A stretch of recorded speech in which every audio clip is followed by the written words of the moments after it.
हाँ जी गाइज, मेरे पास में ये 2020 एडिशन है आपका डबल एंट्री बुक कीपिंग का। और हम लोग देख रहे हैं पार्टनरशिप अकाउंट का चैप्टर नंबर 8। एंड में चलते हैं, जो आपका क्या है, डिसोल्यूशन वाला चैप्टर था, है ना। वो चल रहा था और इसका एक लेक्चर हम अपलोड कर चुके हैं। नेक्स्ट हम जो आज बात करेंगे, हमने लास्ट वाले लेक्चर में बात करी थी meaning of dissolution of partnership firm और modes of dissolution of a firm. कब कब किया जाता है, किस किस के द्वारा, किन किन कारणों की वजह से किया जाता है डिसोल्यूशन ऑफ अ फर्म, वो सब चीज़ें हमने देखी थी। डिसोल्यूशन बाय कोर्ट भी हमने यहाँ पर देखा था। Difference between dissolution of firm and dissolution of partnership का जो डिफरेंस है, ये पढ़ने के लिए मैंने आपको बोला हुआ था कि आप लोग इसे खुद पढ़ेंगे, ठीक है। आज किसकी बात करनी है सर? आज बात करनी है गाइज सेटलमेंट ऑफ अकाउंट्स की। तो इसमें दो तरीके के जो हैं सेटलमेंट करने पड़ते हैं, जरा समझो। Generally two issues have to be resolved at the time of dissolution. These are settlement of accounts and payment of firm's debt and private debts. वो कह रहे हैं दो अलग अलग तरीके के, जनरली जो है साधारणतः मतलब दो इशू क्रिएट होते हैं, उनको हमें रिजॉल्व करना होता है, हैव टू बी रिजॉल्व इस टाइम पर। किस टाइम पर सर? डिसोल्यूशन के टाइम पर। एक तो सेटलमेंट करना होता है हमें अकाउंट्स का, और फर्म के डेट्स का पेमेंट करना होता है, और प्राइवेट डेट्स का हमें पेमेंट करना होता है। ये सारा का सारा थ्योरी का मैटर है। प्लीज़ यार आप लोग ना इसे खुद देख लेना। मैं न्यूमेरिकल वाले सेशन की तरफ बढ़ूंगा आज डायरेक्ट, ये आप लोग देखेंगे अपने आप, ठीक है। पढ़ेंगे आप लोग, समझ में आ जाएगा। सर थोड़ा बहुत हिंट दे दो। बस हिंट में ये मान लो आप कि जैसे एक तरीके से आप ये समझो, इसके लिए सेटलमेंट ऑफ अकाउंट्स तो मैं ही बताऊंगा आपको। प्राइवेट डेट और इसकी बात समझ लो जरा थोड़ी सी। मान लो आपके ऊपर एक तो चल रहा है लोन, किसका है ये? बैंक लोन है, लोन बाय बैंक, ठीक है। एक आपके ऊपर चल रहा है लोन बाय अ पार्टनर। किसी पार्टनर को भी क्या करा हुआ है, किसी पार्टनर से क्या करा हुआ है, फर्म ने लोन लिया हुआ है। और एक होते हैं कैपिटल अकाउंट्स, कैपिटल अकाउंट्स। तो ये तीन तरीके की पेमेंट करनी होती है फर्म को, है ना। सबसे पहले हम जो पेमेंट करेंगे वो लोन की करेंगे, क्योंकि आउटसाइड लाइबिलिटी होती है।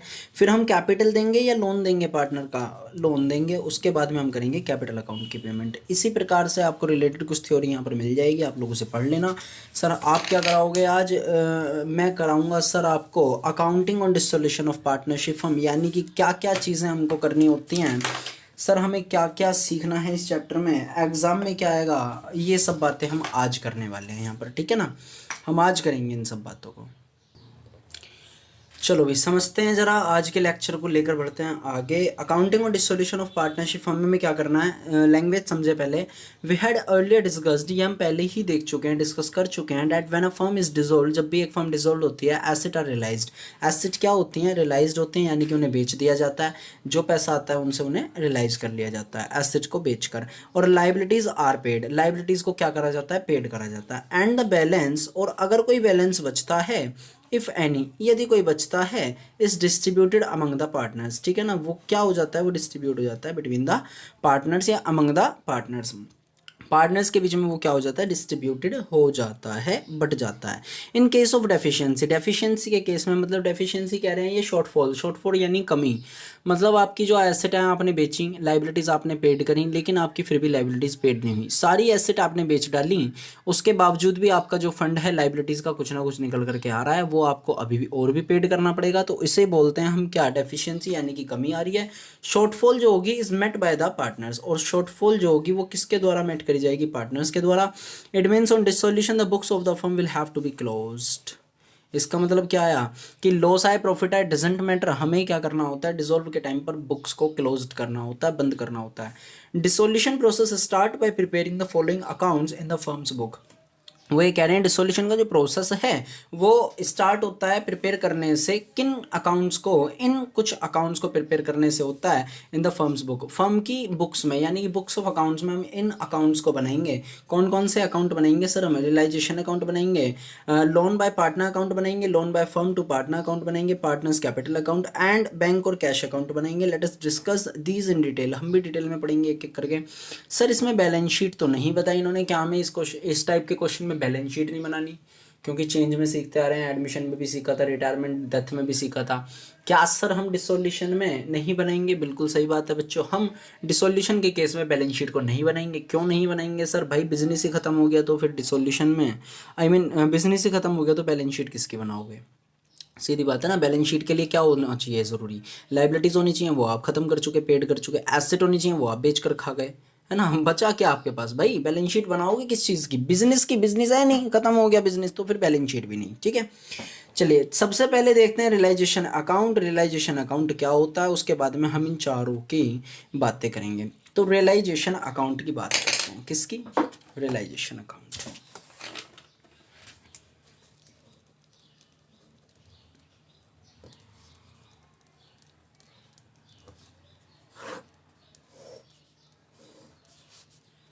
वही अपना टी फॉर्मेट होगा अकाउंट बनाने का, तो जैसे हम 11th में सीखते आए हैं ऐसे ही सीखेंगे इसे भी, रियलाइजेशन अकाउंट को। क्या सर ये रिवैल्यूशन अकाउंट की तरह है? कुछ कुछ कह सकते हैं आप, कुछ कुछ कैसे सर?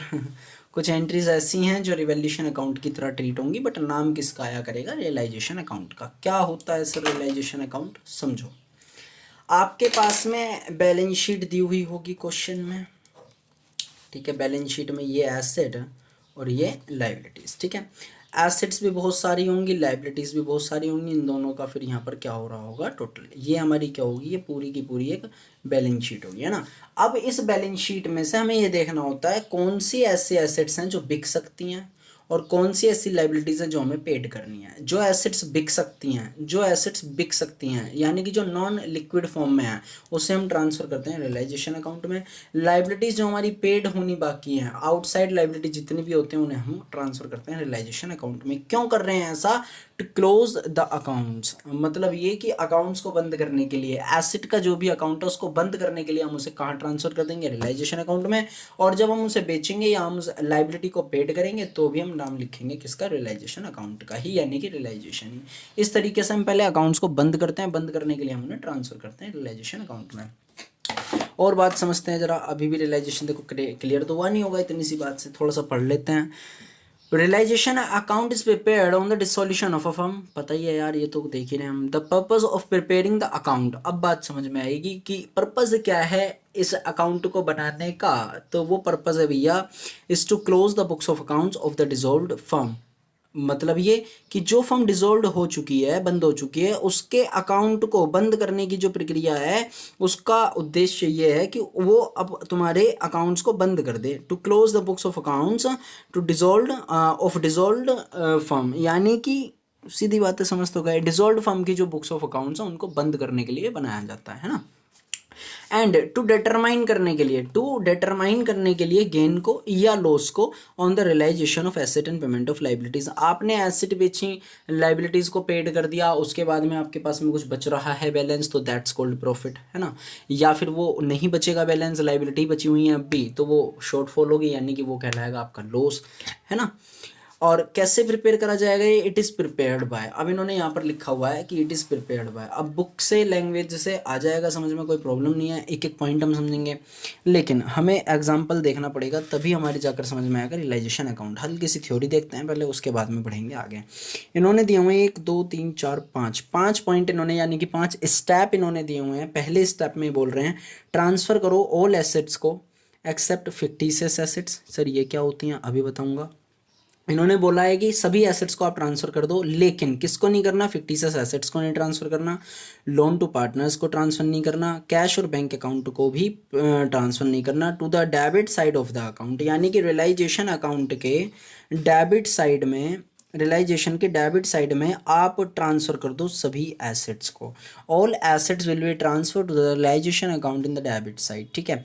लेकिन कौन कौन से एसेट्स नहीं आनी? फिक्टिशियस एसेट्स नहीं आनी, लोन टू पार्टनर्स, जो हमने लोन दे रखा होगा पार्टनर्स को वो नहीं आना, कैश और बैंक अकाउंट भी नहीं आना। सर फिक्टिशियस एसेट्स क्या होती हैं? यहाँ लिखी हुई हैं, देख लो। Being losses are transfer to the debit side of the capital accounts of the partner in their profit sharing ratio. Sir इन्होंने फिक्टिशियस एसेट्स का तो मतलब ही नहीं बताया,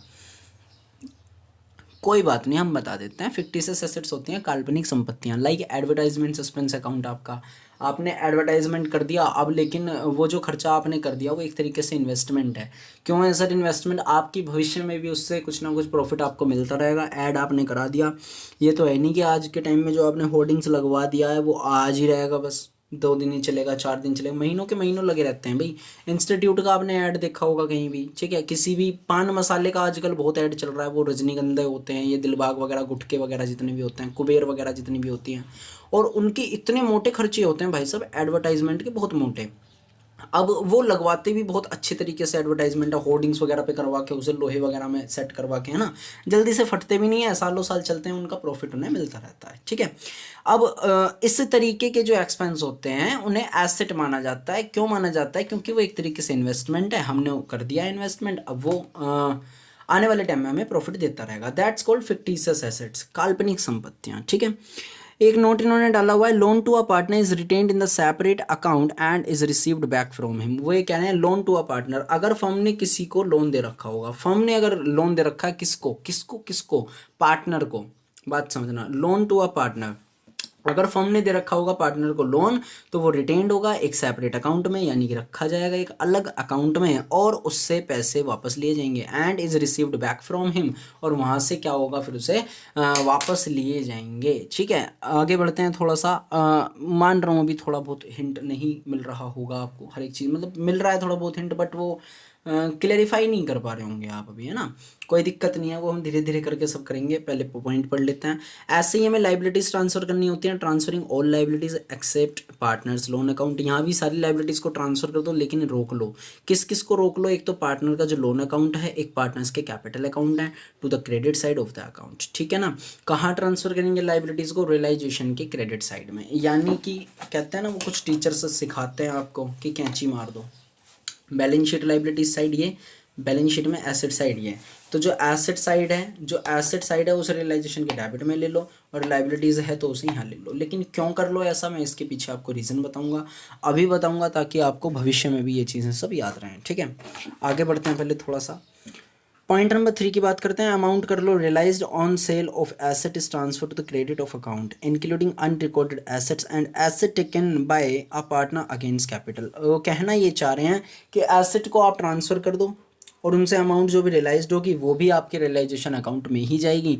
कहाँ जाएगी ये अभी टेंशन आप मत लो, बस आपको ध्यान रखना है स्टेप स्टेप। क्या ध्यान रखना है? सबसे पहले आप ट्रांसफ़र करोगे, सुनो मेरी बात, सबसे पहले आप ट्रांसफ़र करोगे, ट्रांसफ़र टू एसेट्स, ठीक है।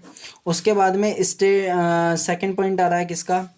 ट्रांसफ़र ऑल एसेट्स लिख लो यहाँ पे, ऐसे ही ट्रांसफ़र करेंगे हम ऑल लाइबिलिटीज़, सेकंड स्टेप।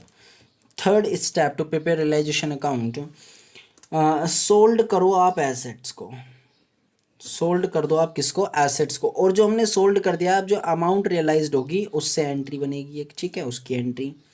आपने जो लाइबिलिटीज़ को पेड करा है उसकी अमाउंट आएगी कुछ ना कुछ, उसकी एंट्री, ठीक है। और उसके बाद में एक पॉइंट और रह जाता है इसमें, उस पॉइंट का नाम है रियलाइजेशन एक्सपेंसेस, रियलाइजेशन एक्सपेंसेस। और ध्यान रखना इसके ऊपर जनरल एंट्री भी पूछ लेता है, बहुत बड़ा केस है ये, बहुत बड़ा एक तरीके से आप कहोगे मसला है आपके लिए रियलाइजेशन एक्सपेंसेस का। तो ये 5 जो हैं स्टेप हमें फॉलो करने होते हैं। सबसे पहले हम एसेट को ट्रांसफ़र करेंगे, फिर लाइबिलिटीज़ को ट्रांसफ़र करेंगे, एसेट्स को बेच देंगे, उनसे जो अमाउंट रियलाइज होगी उनकी एंट्री बनाएंगे, लाइबिलिटीज़ पेड कर देंगे उसकी एंट्री बनाएंगे, रियलाइजेशन के जो भी खर्चे होंगे वाइंडिंग अप के, यानी कि डिसॉल्व करते हुए फर्म के जो भी खर्चे होंगे वो भी हम इस अकाउंट में लेंगे, और उसके बाद में निकालेंगे हम प्रॉफिट या लॉस। क्या निकल के आएगा सर? उसके बाद में हमारा जो बैलेंस आएगा या तो वो प्रॉफिट आएगा या लॉस आएगा। प्रॉफिट है तो पार्टनर्स के कैपिटल अकाउंट में क्रेडिट, लॉस है तो वो डेबिट, ये इतना आपको आता है, ठीक है। यही सब चीज़ें इन्होंने यहाँ पर बताई थी, बस मैंने आपको शॉर्ट में बताया। ये देख लो जरा, अमाउंट रियलाइज तो हमने पढ़ लिया था। पॉइंट नंबर 4 लाइबिलिटीज़ जो हमने पेड करी हैं इंक्लूडिंग अनरिकॉर्डेड लाइबिलिटीज़, इसका क्या चक्कर है वो भी बताऊंगा। पॉइंट नंबर 5 में expenses incurred by the firm on dissolution are debited, यानी कि रियलाइजेशन अकाउंट में ये डेबिट होते हैं। क्या डेबिट होते हैं सर? एक्सपेंसेस जो इनकर्ड करे हों बाय द फर्म, फर्म के द्वारा, किस वजह से? डिसोल्यूशन पर, ठीक है ना। अब एक चीज़ और, balance in the account is either gain, या तो वो क्या होगा, गेन होगा या लॉस होगा, which is transfer to the capital accounts of the partner in their profit sharing ratio. यानी कि अगर कोई बैलेंस बचता है रियलाइजेशन अकाउंट में, बचता है क्या सर? बचेगा ही कोई ना कोई तो बैलेंस, या तो वो प्रॉफिट होगा या वो लॉस होगा, डिपेंड करता है वो क्वेश्चन पर, देखेंगे हम जैसे भी होगा। ठीक है बच्चों, ठीक है सर। चलिए बात करते हैं कि एसिड को ट्रांसफ़र ऐसे क्यों करते हैं, या एसिड को ट्रांसफ़र करने से हमारी एंट्री क्या आएगी। चलो सबसे पहले आप थोड़ा सा बेस क्लियर करेंगे अपना। जिन बच्चों का क्लियर है उनके लिए बहुत फ़ायदे की बात है, और जिनका नहीं है तो उनके लिए तो बहुत ही ज़्यादा ज़रूरी है ये चीज़ जो मैं आपको बताने वाला हूँ। एसिड्स आपकी इधर हैं, ठीक है, यस सर। एसिड के बैलेंस डेबिट होते हैं और लाइबिलिटीज़ के क्रेडिट होते हैं। मैं ये नहीं कह रहा बैलेंस शीट में डेबिट और क्रेडिट होता है, ना ना, मैं कह रहा हूँ एसिड के बैलेंस डेबिट होते हैं और लाइबिलिटीज़ के बैलेंसेस क्रेडिट होते हैं। यानी कि मेरे पास अगर कैश है 500 रुपये का, तो वो मेरे लिए कैश डेबिट बैलेंस होगा। मेरे पास कोई फर्नीचर है 5000 रुपये का, तो वो फर्नीचर मेरे लिए डेबिट बैलेंस होगा, है नहीं। ऐसे ही लाइबिलिटीज़ अगर क्रेडिटर्स हैं तो वो क्रेडिट बैलेंसेस होंगे। इतना तो क्लियर है जी सर। अब मैंने क्या करना है, मेरे को करना क्या है कि मेरे को एसेट ट्रांसफ़र करनी है, assets transfer to realisation account, पहली एंट्री। बात समझना, अब मुझे अगर एसेट ट्रांसफ़र करनी है तो मैं एसेट को डेबिट करूं या क्रेडिट करूं। एसेट तो जाएगी अगर सर, तो वो तो क्रेडिट होनी चाहिए, क्योंकि आने वाली चीज़ डेबिट, जाने वाली चीज़ क्रेडिट, ये हमने पढ़ रखा है। वुड गोज़ आउट क्या होता है, क्रेडिट होता है। वुड कम्स इन होता है डेबिट। तो सर एसेट्स तो क्रेडिट होंगी, यानी कि वेरियस एसेट्स या सन्ड्री एसेट्स कर दो आप उसे। वेरियस एसेट्स का मतलब कई प्रकार की जो भी एसेट्स होंगी, बहुत सारी एसेट्स होंगी, हम उन्हें ट्रांसफ़र कर देंगे कहाँ, रियलाइजेशन अकाउंट में। तो realisation account debit to various assets. यहाँ आ जाएगा आपका एक छोटा सा narration, being assets close by transferring such, बस वो लिख देना। फिर उसके एग्जांपल लैंड वगैरह हो, फर्नीचर हो, मशीनरी हो, प्लांट हो, आपका डेटर्स हो, ये सब चीज़ें यहाँ पर आ जाएंगी। क्यों करा हमने ऐसा, एसेट का नेचर डेबिट होता है, हमें उसे अगर हम क्रेडिट कर देंगे एसेट्स को तो वो उसका अकाउंट खत्म हो जाएगा। कहाँ चला जाएगा वो, आपका बैलेंस रियलाइजेशन अकाउंट में। बिल्कुल सेम कहानी करते हैं हम किसके साथ में, लाइबिलिटीज़ के साथ में। जब हम लाइबिलिटीज़ को क्या कर देते हैं, ट्रांसफ़र कर देते हैं कहाँ, liabilities transfer to the realisation account, ठीक है। अब लाइबिलिटीज़ का नेचर तो क्रेडिट होता है सर, ख़त्म करने के लिए इसे डेबिट करेंगे। तो जितनी भी आपकी लाइबिलिटीज़ हैं उनको आप क्या कर दो, डेबिट कर दो, और क्रेडिट कर दो भाई किसको, रियलाइजेशन अकाउंट को, ठीक है। अभी जस्ट मैं बस आपको बेस क्लियर करा रहा हूँ, कौन सी एसेट जाएंगी, कौन सी लाइबिलिटीज़ नहीं जाएंगी, कौन सी लाइबिलिटीज़ जाएंगी, ये सब चीज़ें हम डिटेल में पढ़ने वाले हैं, ठीक है। तो लाइबिलिटीज़ को ख़त्म करने के लिए, ट्रांसफ़र करने के लिए, लाइबिलिटी टू रियलाइजेशन। अब मेरा पैसा जो है आया कहाँ से सर, मैंने एसेट को बेच दिया, मेरा उनसे पैसा निकल कर आया, ठीक है। मैंने एसेट को बेचा तो पैसा आया होगा, कैश को डेबिट करेंगे, इतना तो आपको पता है। कैश या बैंक क्या हो जाएगा, डेबिट हो जाएगा। और टू सर एसेट क्रेडिट हो जाएंगी, यही गलती मत करना। एक बात सोचो, एसेट्स तो आपने कहाँ ट्रांसफ़र कर दी थी, रियलाइजेशन अकाउंट में। अब एसेट का तो अपना कोई अस्तित्व ही नहीं रहा। अस्तित्व से मतलब है अपना कोई नाम ही नहीं रहा। मैंने फर्नीचर को अगर नाम दे दिया कि फर्नीचर का नाम आप टेबल रख दो, समझना मेरी बात को, फर्नीचर का नाम आप टेबल रख दो, टेबल का अकाउंट बना लो, तो आप क्रेडिट भी तो फिर टेबल को ही करोगे ना। जब आपके पास से फर्नीचर बिकेगा तो फर्नीचर का नाम आपने क्या दे दिया, टेबल, टेबल के नाम से आपने उसे रिकॉर्ड कर रखा, तो क्रेडिट भी टेबल को ही करोगे। यहाँ पर हमने उसे क्या करा हुआ है, एसेट को हमने किसका नाम दे दिया, रियलाइजेशन का, यानी कि एसेट हमने ट्रांसफर कर दिया रियलाइजेशन में। अब क्रेडिट भी क्या होगा, रियलाइजेशन अकाउंट ही होगा। आ गई होगी इतनी बात समझ में, मैं उम्मीद करता हूँ। ये किस चीज़ की एंट्री थी, माफ़ी चाहूँगा मैंने ऊपर लिखा नहीं, एक सेकंड बस यहाँ लिख देते हैं हम इस पॉइंट को, एसेट रियलाइज, ठीक है। ये एसेट रियलाइज होने की एंट्री है आपकी। कौन सी एंट्री सर, ये कैश बैंक अकाउंट डेबिट, या तो कैश लिख लो या बैंक लिख लो, account debit to realisation account. Fourth point की बात करते हैं, फोर्थ स्टेप जो हमने कहा था कि भाई लाइबिलिटीज़ हम क्या करेंगे, पेड करेंगे। लाइबिलिटीज़ पेड करोगे तो एंट्री क्या बनाओगे भाई, लाइबिलिटीज़ पेड करेंगे सर, एंट्री बना दो लाइबिलिटीज़ टू कैश। नहीं, लाइबिलिटीज़ कहाँ चली गई हैं आपकी, रियलाइजेशन में। तो डेबिट भी किसको करोगे, रियलाइजेशन को। कैश आपके पास से गया, कैश क्रेडिट या चेक से पेमेंट करी है तो वो आ जाएगा। बात क्लियर है यहाँ तक कि, हाँ जी सर, कोई इसमें दिक्कत नहीं है। लाइबिलिटीज़ हमने पेड करनी है, कैश हमारे पास से जाएगा, क्रेडिट कर दिया, रियलाइजेशन को डेबिट कर दिया। मतलब ये एसेट को ट्रांसफ़र करने के बाद और लाइबिलिटीज़ को ट्रांसफ़र करने के बाद एसेट बिके या लाइब्रेरीज चुकाएं हम पैसा दें, एसेट बिके या लाइब्रेरीज हम चुकाएं पैसा दें। क्रेडिट और डेबिट क्या चलता रहेगा, रियलाइजेशन अकाउंट चलता रहेगा। आगे बढ़ते हैं थोड़ा सा, 5वां पॉइंट रियलाइजेशन एक्सपेंसेस की एंट्री, बहुत आसान है sir. Point number 5 realisation account की एंट्री। तो रियलाइजेशन के जितने भी खर्चे होंगे realisation account debit to cash, अगर फर्म ने पेड करे हैं तो टू कैश या बैंक, ठीक है। ये एंट्री आपकी हो जाएंगी। 5 स्टेप मैंने आपको इस वीडियो में बताए हैं जो हमें करना है। हम रियलाइजेशन अकाउंट का नेक्स्ट वीडियो में बेटा एक एग्जांपल करेंगे, क्वेश्चन करेंगे, ताकि हमें और ज़्यादा बेटर समझ में आ सके, ठीक है। उम्मीद करता हूँ आपको वीडियो पसंद आएगा, हेल्पफुल होगा आपके लिए। अगर आपको वीडियो में ज़रा सी भी बात कुछ पसंद आती है तो प्लीज़ वीडियो को लाइक कर देना, शेयर तो आपको करना ही है, आपको ध्यान रखना, कमेंट करके बताना हाँ सर मज़ा आ गया, ठीक है। चलिए मिलते हैं नेक्स्ट लेक्चर में। थैंक यू बच्चों।